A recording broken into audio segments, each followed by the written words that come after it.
In my opinion, differentiation is a mechanism for all students, and that is the key about differentiation. So yes, you want to catch the weaker ones. So you want to add in the extra support. Yes, you want to challenge the stronger ones. So you want to put in that stretch, that elasticity, that band I was talking about. But you can't then miss out all the people that are in the middle. So differentiation is supposed to include every single learner in the class. And therefore you need to spend that time. And that's why I say it can't be necessarily achieved in every single lesson, but it can be achieved over a series of lessons. So it is about all students, not just weaker or stronger. I think that teachers do need training in that it is useful to see good practice. It's useful to see other people doing things.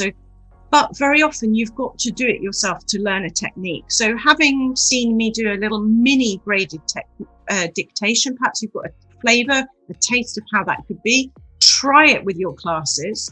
Try it once, twice, 3 times, and then it becomes part of your own teaching repertoire. And then you have trained yourself in the use of a single differentiation technique. Certain things like personalisation, I really believe should be automated. It should be automatic to make things as tailored and as personal to learners as you can possibly manage at all stages, because that increases engagement. There are other things that you could look at.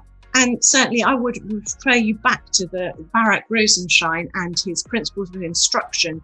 There are loads of sub-skills within that, like the concept questions, how we question to stretch and support. And that, I think, can be done via training. So good modelling and somebody who has experience in that.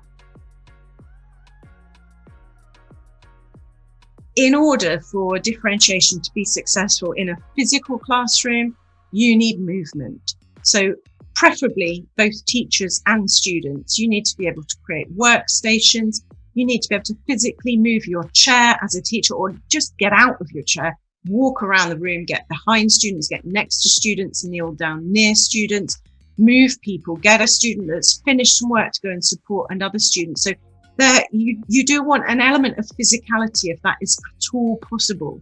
In the online classroom, again, it's about that use of breakout rooms and also using the chat box to differentiate. So that's less of a physical accommodation, but you can accommodate your learners by using the technology mindfully.